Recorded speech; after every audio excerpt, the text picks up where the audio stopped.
My name is Ruben Austria from Community Connections for Youth in the Bronx. And as a young man growing up in New York in the 80s and early 90s, there was a few things that we were more afraid of. One of them being what was labeled at the time a violent street gang called the Almighty Latin King and Queen Nation.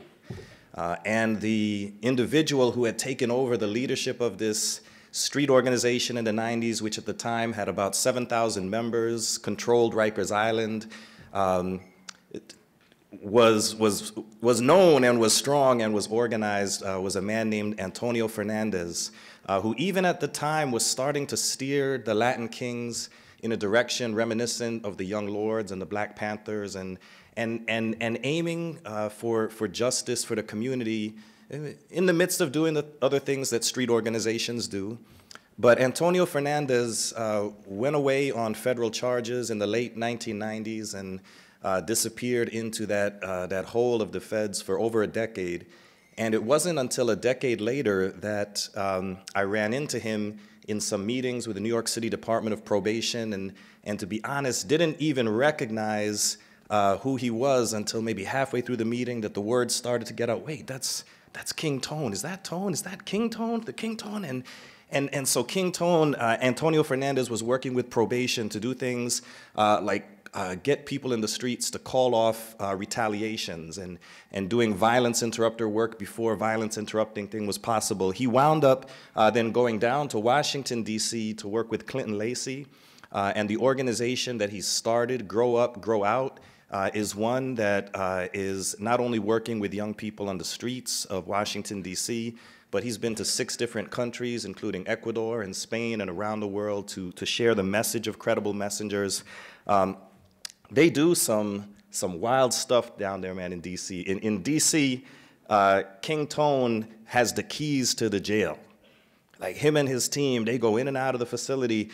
They let them do sleepovers in there. I told that to Felipe Franco in New York. I said, hey, man, let us do a sleepover. And that's my advocacy strategies are about like a 5-year-old. I'm like, well, Clinton lets Tone and his friends sleep over in the detention center. He said, we'll work on that. But anyway, this is a man, he's a brother, he's a friend, he's a true leader in the movement, and he's showing us, some of us think that credible messengers are redeeming themselves for what they did to society. And that part of it is sometimes true, but King Tone and his examples show us that credible messengers are society's chance to redeem ourselves from the way that we've treated entire people groups. So I present to you Antonio Fernandez, AKA.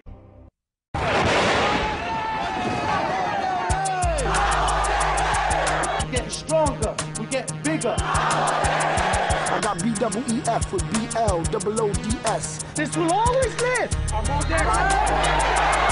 King Tone is a thug.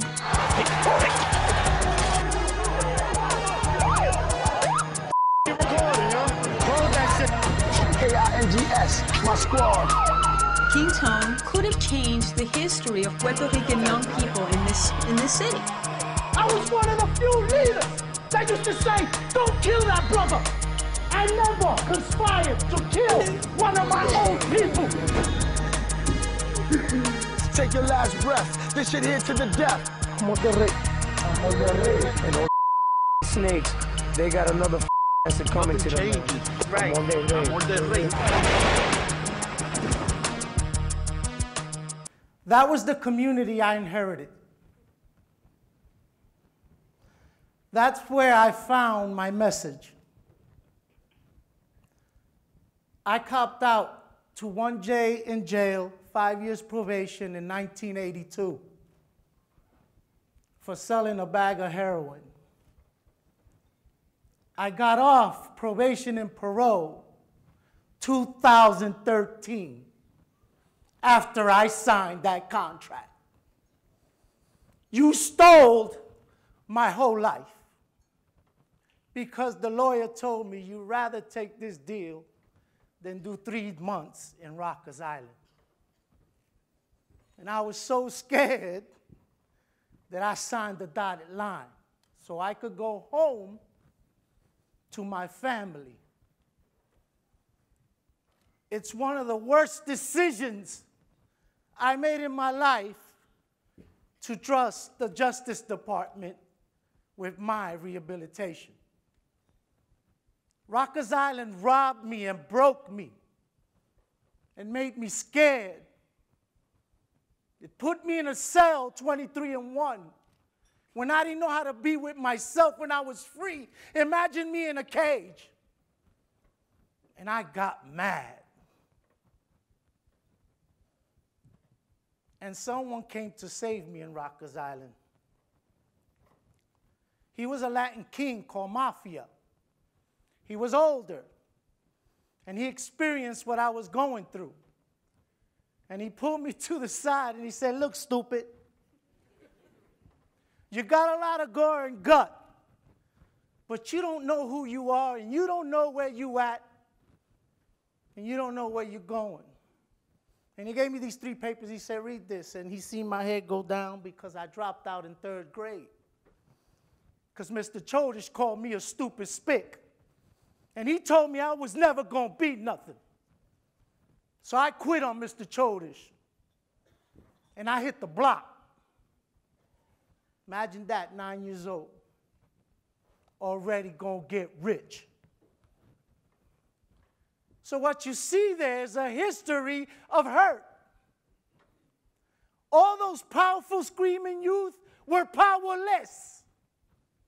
73% of us didn't know how to read. 92% of us was touched all by the Justice Department.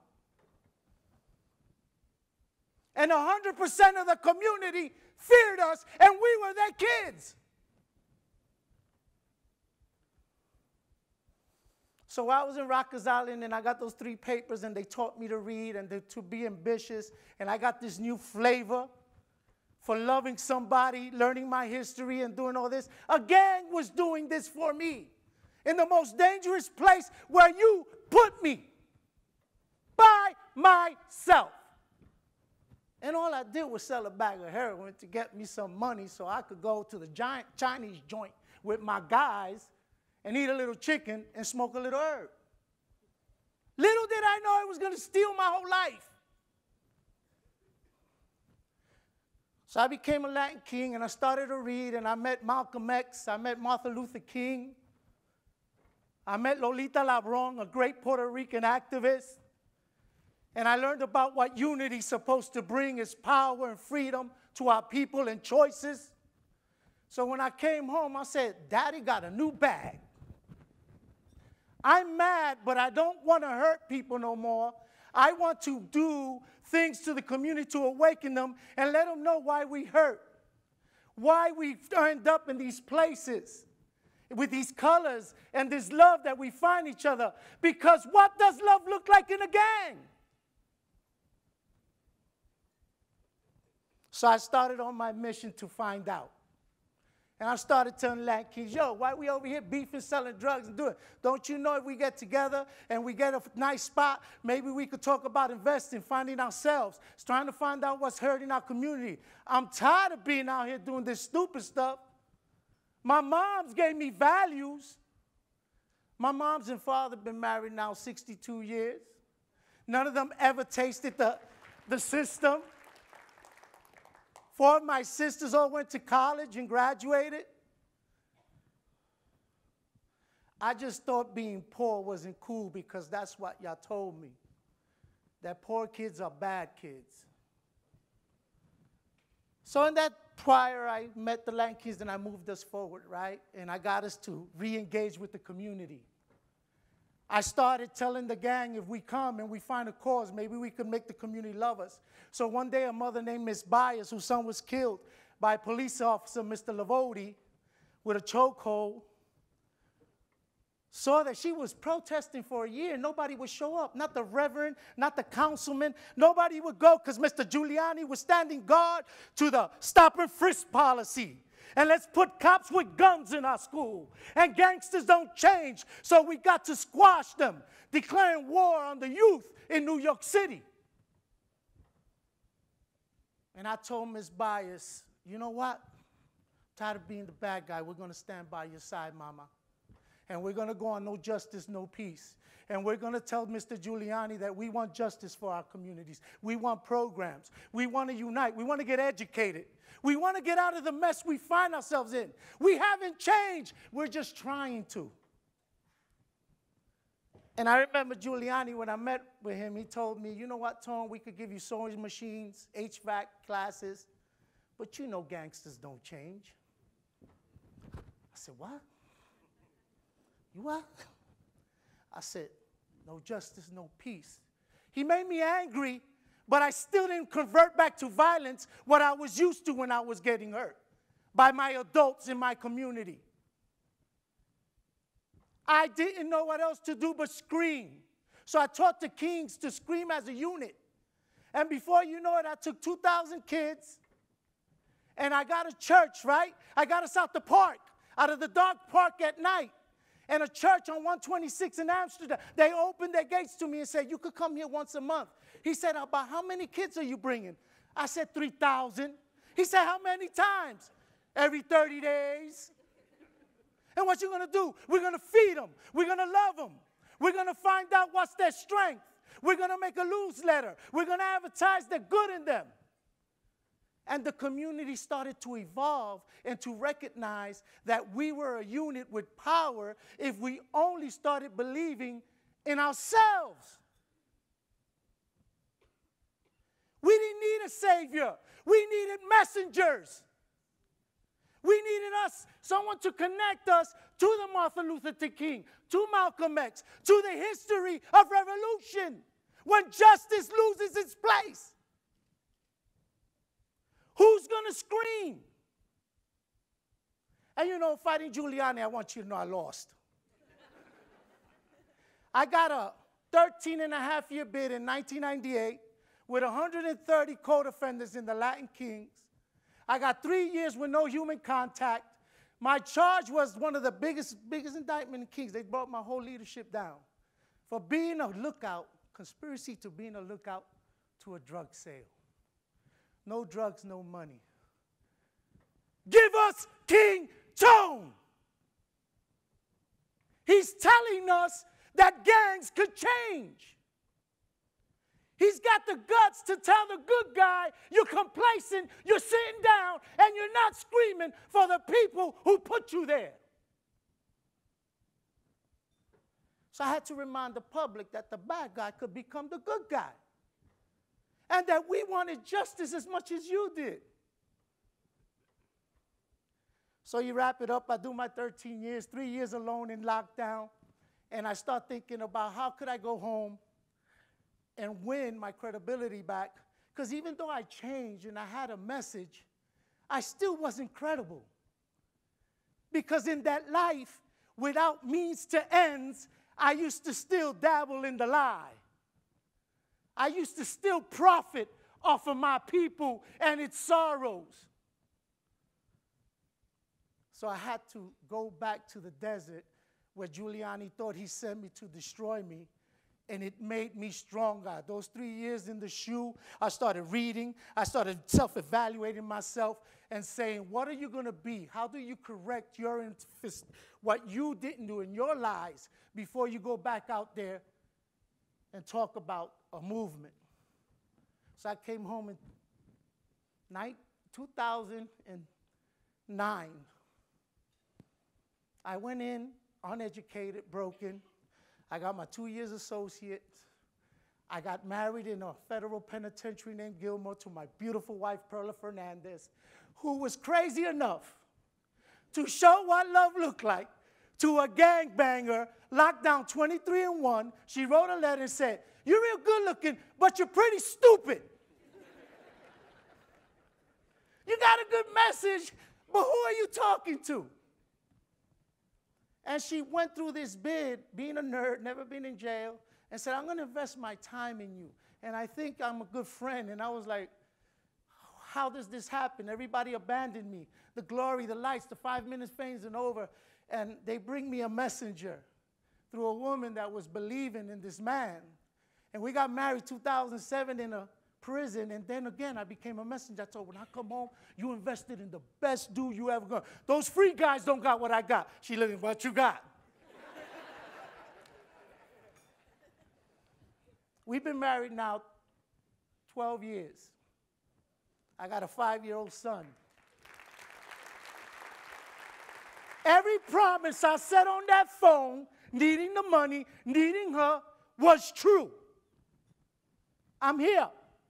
So when I came home, of course, everybody was King Tony's dead. He's never coming home. They gave him life. All the theories was out. And I didn't go back to the old place. I went to Virginia, and I started mastering my craft. Then I went to New York. She picked up with me in 2013, left all her job and everything, went to New York. I worked for CCI, CCA. I worked in Newark, started opening programs because I wanted to learn and protect my craft and win my credibility back from New York, who I lied to. And guess what? They loved on me. They hired me. They let me be a case manager without really having a degree in case management. They let me coordinate when I didn't know I was coordinating. They let me in the room with the big dogs to give ideas when I thought they wasn't of no value. So who made me a credible messenger? Clint Lacey. You say, why? Because he believed enough to say, you scared to do this, I'm not. I'm going to talk to King Tony, and I'm going to bring him in. And King Tony is going to come into the Department of Youth and Rehabilitation Services, and he's going to shake a tree. And he's going to be real annoying because he's a credible messenger. And when you're complacent and you got one of his young adults in your table, he's going to make sure that you service him the way he deserves to be serviced. That anger because you didn't get a raise in 20 years. That anger because they still didn't paint your office. That anger because you're a probation officer with no hope. It's not their fault. And our government and legislation got a way of turning us against each other and making us feel sometimes hopeless. So here come Prophet Lacey saying, yo, Tone, you heal the streets, I'll heal the system. I say, you kidding me? And with his mama, don't worry, we got this. They're going to let you in. I'll talk to the mayor. So I'm just trying to show you to empower a credible messenger. What is a credible messenger? A credible messenger is you, not me. When you see my guys and you say, what makes you a credible messenger? What makes you a director? What makes you able to deal with my young adults in a way that doesn't entrap them and scar them for the rest of their life? Restorative circles. It's funny because in New Beginnings, the facility I got of 60 beds, when Lacey and me came, there was 46 kids, and they said we separate them. They can't go together. And like Mr. Rubin said, I'm walking around, said, they what? They separated 46 kids? Were you crazy? Lacey said, what you think? I said, let's do a sleepover. He's looking at me. I just got hired. What do you mean a sleepover? I said, let's bring like 6 guys and we sleep over. So in a month, we were in a prison. I had 12, 13 credible messengers, all ex-felons, sleeping in a youth facility, in a unit, make all the kids carry their mattress in the gym, and we slept together, played, worked, restorative circles. When the kids seen us sleeping in the gym with them, they said, Tone, you really going to stay here? I said, I got no choice. This is what love looked like. So then, I said, if Lacey lets me sleep there, maybe he'll give me the key. And listen, the part where I wanted the key was because the kid, the first thing he knows is if you walking me around and you opening the door, I still ain't trusted and free.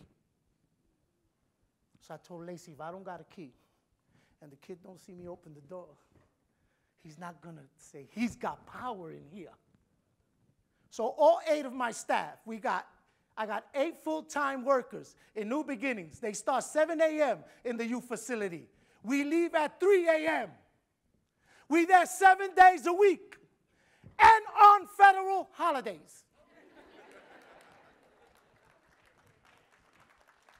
You say, what are we missing? Where are we not functioning in that part? That when you go home to do what you got to do with your family, that we give justice back to the community, and we got the credible messengers, and we get those people in the community. You need to police them for us tonight. You need to be there till the morning, because he lives with you, and he's yours, and love him while we rest. And that's what we do in D.C.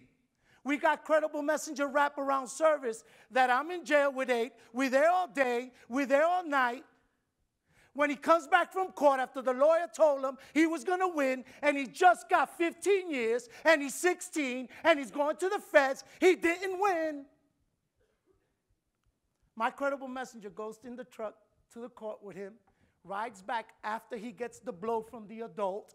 We sit with him in the cell, and all day we go with him, because we know he's finally coming to grips with what his mistake has cost him.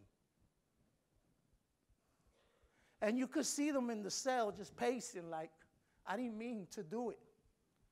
And why is this happening to me?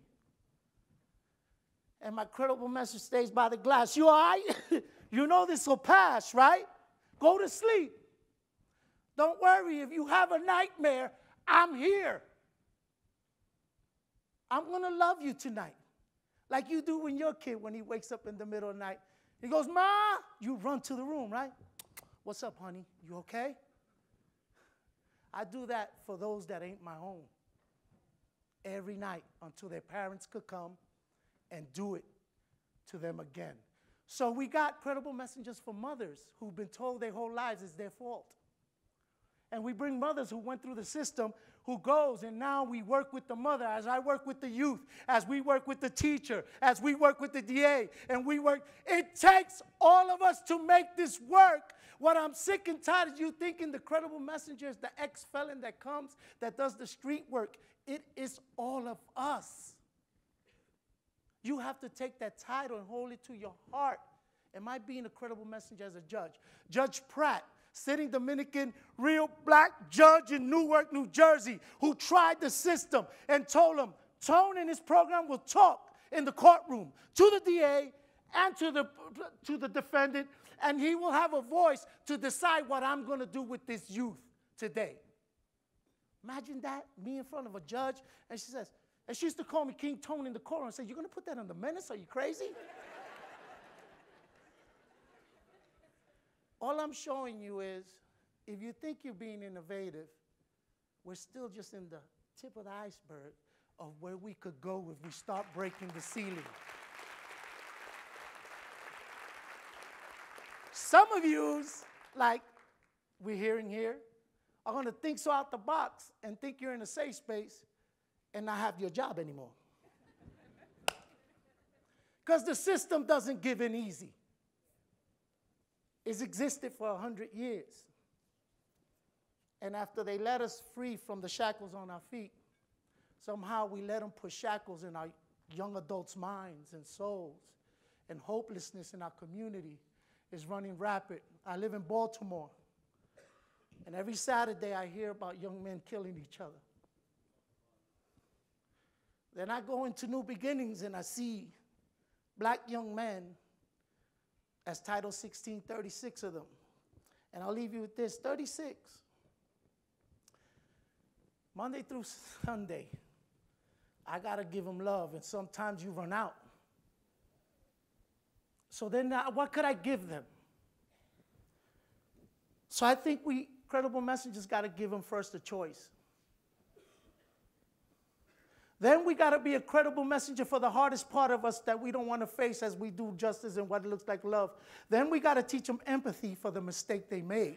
So they get mad when I take the advocate hat and I'm teaching them and I go, but do you know that someone's dead? Do you realize that even though we give you 10 years and you come home and you get off, when you come home, that mother feels like you killed her son yesterday. And she might not forgive you in 10 years. She might not want you home in 10 years. And the only victory you could give her is if you come home, a young man with vision and hope. And instead of seeing you on the corner again, she sees you straight up with a job and walking back and fro. And she said, I might have lost mine, but another human and a young black man has come home and he's doing something with his life. And my guys go to him, but I didn't mean to do it. Finally, they confessed to their greatest fear. I did it, but I didn't know. And like the DA said, that your heart touches them and you go, that's the beginning of change. So I leave you with this, right? My 5-year-old son was born deaf, Alex. And when he was born deaf, me and my wife was like, what do we do for him? And the cochlear implant invention was out, so we could have made him a hearing kid, and we struggled with it. So we came to the doctor and say, why would we do that to him, intrude him, and he still don't know? And I said, because, you know, if we give it to him, we give him a choice when he gets bigger. If he wants to be deaf and be with his deaf community, he'll take them off, and he'll proceed. But if he wants to hear the Giant game with the hearing folks and do it, he'll pull them out of his pocket and put them on. And we gave him a choice. And what was amazing is he wears them when he goes to school to learn. And when he comes home, it breaks our heart, he takes them off. So from 1 year old to when he's learning, he's speaking, when he comes home, he doesn't hear mom's and dad's voice because he'd rather be deaf with us. And I had to learn to respect that he don't want to hear me, he wants to see my love. Right? He wants me to love him while he's deaf. And that's what you got to do with your children and your young adults entrusted to you. What tools are you going to give them? How patient are you to let them grow into using the tools? And are you going to love him with the decisions he's making, good or bad, to get him to that better place, like Junior, where he's able to make a free decision to choose community, family, value, and love. That's what it looks like in public policy. It looks patient. It looks innovative. And most of all, it looks like it's community. I've been there since 2015 in New Beginnings and YSC. And no offense, 4 years and I still haven't seen one white kid come through my jails. I've seen research. And you know, you ask the question, they don't do things wrong? Always ask yourself that. So that's why the more compassion I have for my kids, because I say, something ain't right here. So remember, something ain't right. Be innovative to fix the problem. With dreaming safe spaces, make mistakes and then grow off your mistakes and go to the next level. And remember that the credible messenger, what makes us credible, is the fruit of you trusting us to be that part in this system and entrust us to do what you can't do, while we entrust you to do what you can do, so we could heal our communities and bring safe spaces for our children. Thank you, and God bless.